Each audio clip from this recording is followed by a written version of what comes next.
Good morning everyone.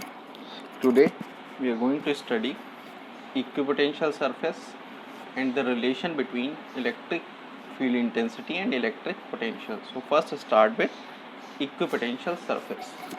Equipotential surface is that surface at every point of which electric potential is the same. Alright. So consider any surface. मान लीजिए जैसे ये एक scale है, अगर हम इसके सरफेस यहाँ पे कहीं पे भी इलेक्ट्रोस्टैटिक पोटेंशियल मेजर करते हैं और पाते हैं कि हर जगह इलेक्ट्रिक पोटेंशियल की वैल्यू सेम है, तो इस स्केल का सरफेस कहलाता है एक इक्विपोटेंशियल सरफेस। अब अगर मान लीजिए हमने एक पॉइंट चार्ज लिया, ठीक है, तो पॉइंट चार्ज हमने यहाँ प्लेस किया हुआ है। हमने पढ़ा था कि पॉइंट चार्ज के लिए इक्विपोटेंशियल इलेक्ट्रोस्टैटिक पोटेंशियल की वैल्यू कितनी होती है, 1/4πε0 Q/r। मतलब जैसे जैसे ये V की वैल्यू होती है, जैसे जैसे हम R वैल्यू अपनी बढ़ाते जाते हैं, पोटेंशियल इलेक्ट्रोस्टैटिक पोटेंशियल की वैल्यू बदलती जाती है। यानी अगर हमने ये एक रेडियस ले लिया, इस पूरी रेडियस वाले जो सरफेस होगा, जो 3 डायमेंशनल सरफेस, जैसे एक बॉल है उसका एक सरफेस है, ये हर जगह पे पोटेंशियल की वैल्यू सेम होगी, लेकिन चूंकि Q कांस्टेंट है, R यहाँ पे कांस्टेंट कर दिया। अगर मान लें R की वैल्यू बढ़ा के कुछ R2 कर दी, ठीक है, दूसरी कोई रेडियस बाहर कोई सरफेस ले लिया, तो इस पूरे सरफेस पे पोटेंशियल सेम होगा जितना वैल्यू R2 रखने पे आएगी। इसी तरह और बढ़ाते जाइए इस तरह जैसे जैसे हम इस Q चार्ज से दूर जाते जाएंगे, हर R की वैल्यू के लिए हमें एक इक्विपोटेंशियल सरफेस मिलता जाएगा। क्यों? क्योंकि इस पर्टिकुलर सरफेस पे यहाँ कहीं भी नापें हमें पोटेंशियल की वैल्यू सेम मिलती है, लेकिन इस वाले की, इस पर्टिकुलर जगह के पोटेंशियल, यानी ये वाले सरफेस के पोटेंशियल इस वाले सरफेस के पोटेंशियल के कंपैरिजन में ज़्यादा होगा, क्योंकि R की वैल्यू ये छोटी वाली, यानी मैं कह दूं अगर ये R1 है, ये R2 है, चूँकि R1 छोटा है R2 से, तो V1 जो है, V1 वो बड़ा होगा V2 से, ठीक है, क्योंकि ये डिनोमिनेटर में। तो जैसे जैसे हम Q से दूर जाएंगे हमारा पोटेंशियल डिक्रीज करता है, लेकिन ये इंडिविजुअल एक सरफेस पे वैल्यू पोटेंशियल की सेम होती है। तो हम इस डेफिनेशन को लिख सकते हैं, an equipotential surface is that surface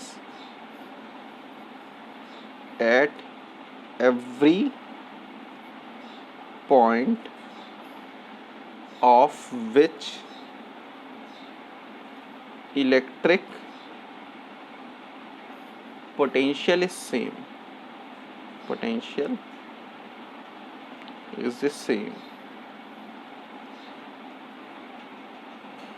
ठीक है, तो अब यहाँ से एक चीज़ और समझ में आती है कि अब जब इलेक्ट्रिक पोटेंशियल सेम है, तो अगर मैं ये, हमने पढ़ा था कि ये किसी सरफेस में एक जगह से दूसरे जगह तक ले जाने में किया गया, अगर मान लीजिए कोई एक यूनिट पॉजिटिव चार्ज, मान लीजिए +1 कूलाम का चार्ज है, यहाँ से यहाँ तक ले गए, तो वर्क डन कितना करना पड़ता था, WAB, इसको हमने पढ़ा था VB - VA पढ़ा था, चेंज इन पोटेंशियल।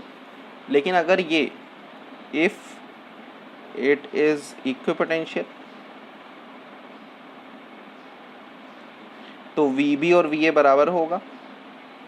अब अगर ऐसा हो गया, अगर मान लीजिए ये एक इक्विपोटेंशियल सरफेस हो गया, तो इसके हर पॉइंट पे पोटेंशियल सेम, तो यानी यहाँ से यहाँ तक यूनिट पॉजिटिव चार्ज को ले जाएंगे, तो VB VA बराबर WAB क्या होगा, 0। इसका मतलब इक्विपोटेंशियल सरफेस में एक पोजीशन से दूसरे पोजीशन तक मूव कराने में वर्क डन कितना होता है, 0 होता है। तो यहाँ हम लिख सकते हैं no work is done in moving the test charge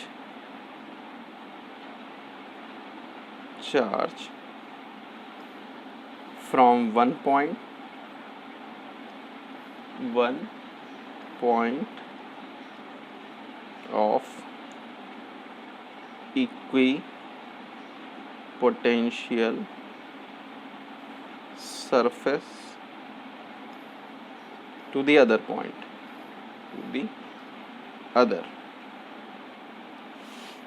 ठीक है, तो ये चीज़ क्लियर हो गई कि वर्क डन नहीं करना पड़ता है एक पोजीशन से दूसरे पोजीशन पे यूनिट टेस्ट चार्ज को, किसी भी टेस्ट चार्ज को मूव कराने में, क्योंकि पोटेंशियल सेम रहने वाला है। अब अगर मान लीजिए हम बहुत छोटी डिस्टेंस dl मूव कर रहे हैं किसी इक्विपोटेंशियल सरफेस पे, ठीक है, मान लीजिए यही प्लस यूनिट पॉजिटिव चार्ज लिया, एक unit positive, if unit positive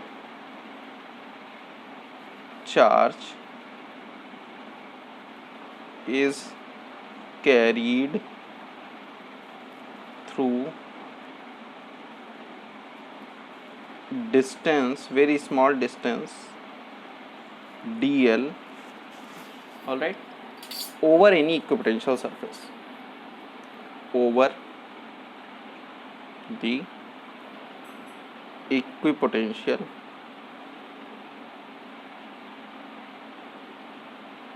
surface, ठीक है। तो अब इसमें वर्क डन कितना करना पड़ेगा, यूनिट पॉजिटिव चार्ज को लेके जा रहे हैं इसमें से इधर से इधर, तो मान लीजिए अब देखिए वर्क डन हमें निकालना है, तो वर्क डन जो होता है फोर्स इनटू डिस्प्लेसमेंट, मान लीजिए फोर्स F है इनटू डिस्प्लेसमेंट dl, ठीक है। तो अब देखिए ये एंगल जो है ये इस तरह से हम लेके जा रहे हैं, तो हम ऐसा कह सकते हैं कि मान लीजिए वर्क डन जो होता है ये F डॉट dl हुआ, लेकिन ये जो F है ये कैसे निकलेगा, F को हम लिख सकते हैं, देखिए इलेक्ट्रिक फील्ड को अगर F के फॉर्म में लिखते हैं तो लिखते हैं F अपॉन Q, लेकिन यहाँ Q नॉट यानी टेस्ट चार्ज जो हम मूव करा रहे हैं उस वाले, लेकिन यहाँ हम क्या मूव करा रहे हैं +1, तो E को लिख सकते हैं F अपॉन +1 माइक्रोकूलम, ठीक है। तो E और F को हम आपस में इंटरचेंज कर सकते हैं अगर हम यूनिट पॉजिटिव चार्ज को मूव करा रहे हो, तो इसको लिख सकते हैं E डॉट dl, या फिर लिख सकते हैं E dl cos थीटा। लेकिन यहाँ इक्विपोटेंशियल सरफेस को चार्ज को मूव कराने में वर्क डन कितना करना पड़ता है, 0, तो E dl cos थीटा 0। अब E 0 है नहीं, dl 0 है नहीं, तो cos थीटा ही 0 होगा, और यहाँ से हमें क्या पता चलता है कि थीटा या 0 डिग्री होगा या थीटा cos 90, थीटा 90 डिग्री होगा, ठीक है ना, थीटा 90 डिग्री होगा। इसका मतलब क्या है कि जब इक्विपोटेंशियल सरफेस पे हम कोई ऑब्जेक्ट किसी टेस्ट चार्ज को मूव करवाते हैं तो वर्क डन तो 0 होता है, लेकिन ठीक उसी समय में ऐसा क्यों है कि वर्क डन 0 है, क्योंकि जो मूवमेंट हो रहा है वो इलेक्ट्रिक फील्ड के परपेंडिकुलर हो रहा है, और मूवमेंट सरफेस पे हो रहा है।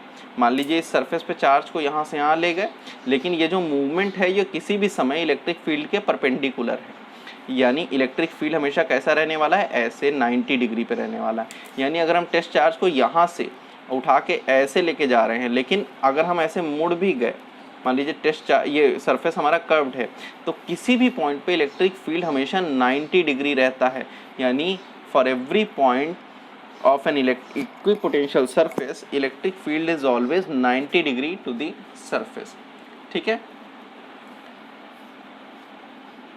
तो हम लिख सकते हैं for any charge configuration, यहाँ हम लिख सकते हैं E is perpendicular to dl किसी भी समय, for any charge configuration equipotential surface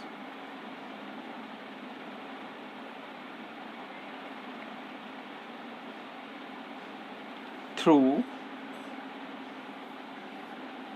a point is normal to the electric field at that point, यानी किसी भी चार्ज कन्फिग्रेशन में जो भी इलेक्ट्रिक फील्ड की डायरेक्शन होती है, अगर हम उस फील्ड की डायरेक्शन के परपेंडिकुलर कोई भी सरफेस बना दें, that will be our equipotential surface. तो यहाँ आगे एक एग्जांपल देखते हैं। देखिए, हमने पॉइंट चार्ज के लिए देखा, अगर मान लीजिए एक इस तरह का इलेक्ट्रिक फील्ड था, यूनिफॉर्म इलेक्ट्रिक फील्ड जैसा हम बनाते थे पैरेलल लाइंस हैं, तो इक्विपोटेंशियल सरफेस हम कोई भी सरफेस जो ऐसा लें जिसमें ये लाइंस परपेंडिकुलर हों उस सरफेस के, ऐसे ले सकते हैं, ऐसे ले सकते हैं, रेक्टेंगुलर ऐसे ऐसे प्लेट्स टाइप के परपेंडिकुलर रख लें, तो ये सभी क्या हैं, इस तरह के कोई भी सरफेस हम ऐसे परपेंडिकुलर बना लें, सभी इक्विपोटेंशियल सरफेस हैं। इसी तरह अगर हम एक डाइपोल लेते हैं, तो डाइपोल के बारे में हमने देखा था, मान लीजिए ये माइनस है, ये प्लस है, डाइपोल की फील्ड लाइंस कैसी होती है, डाइपोल्स की फील्ड लाइंस प्लस से माइनस की तरफ ऐसे ये थी, ये मतलब प्लस से निकल के माइनस की तरफ जाती हुई,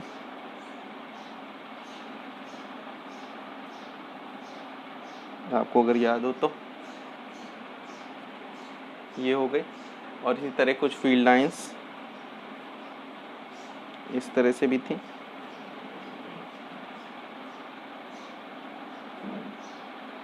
ठीक है ना, इधर से कुछ निकलती हुई ये फील्ड लाइंस, ठीक है। अब इक्विपोटेंशियल सरफेस बनाना चाहते हैं तो इस पर्टिकुलर केस को हम ऐसे समझ सकते हैं। मान लीजिए ये हमने ले लिया, तो जहाँ जहाँ पे कोई भी परपेंडिकुलर डिस्टेंसेस बनाना है, ठीक है ना, तो परपेंडिकुलर डिस्टेंस बनाने के लिए देखिए जो पास पास होगा किसी भी समय इस लाइन से इस सरफेस, कोई भी एक लाइन से सरफेस के बीच में एंगल हमेशा 90 डिग्री रखिए। ध्यान रखिए ये वाली लाइंस, ये जब आप पाएंगे तो ये दूर होती जाएगी, यहाँ तो पास पास है, ये दूर दूर है। इसी तरह अगला सरफेस कैसा नज़र आएगा, ये और दूर हो गई, लेकिन यहाँ पास पास है, 90 डिग्री बनाते जाइए। तो अब देख रहे हैं कि पोटेंशियल सरफेस उधर की ओर गैप बढ़ता जाएगा, इधर की ओर गैप छोटा रहेगा, ठीक है। इसी तरह बीच में यहाँ पे एक पैरेलल, ये चूँकि ये सभी पैरेलल हो जाती हैं तो एक प्लेन सरफेस ड्रॉ होगा, वो भी एक इक्विपोटेंशियल सरफेस होगा। इसी तरह यहाँ पे किसी भी समय 90 डिग्री रहेगा, ठीक है। इस तरह से, इस तरह इसमें बनाना है तो 90 डिग्री रखते जाओ और ये डिस्टेंस बढ़ती है यहाँ पे, और इसी तरह 90 डिग्री रखते जाइए यहाँ पे, ठीक है, और ये डिस्टेंस यहाँ जाके और बढ़ती, ठीक है। तो ये सभी क्या हैं, इक्विपोटेंशियल सरफेस हैं एक डाइपोल के लिए।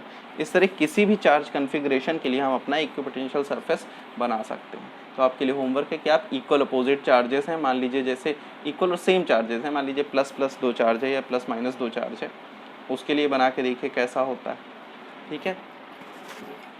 अब कुछ प्रॉपर्टीज़ होती हैं इक्विपोटेंशियल सरफेस की, उसको देख लेते हैं क्या क्या होती हैं। तो सबसे पहले तो no work done,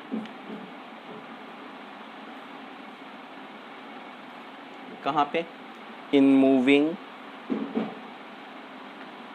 A test charge from one point, ये हमने देखा, point to other in an या on an equipotential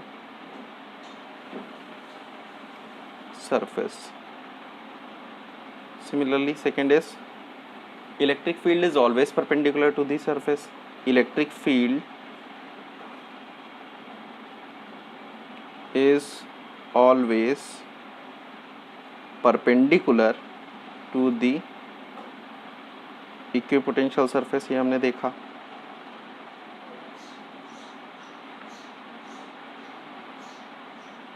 Similarly, no two equipotential surface can intersect each other.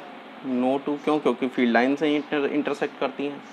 No two equipotential surface can intersect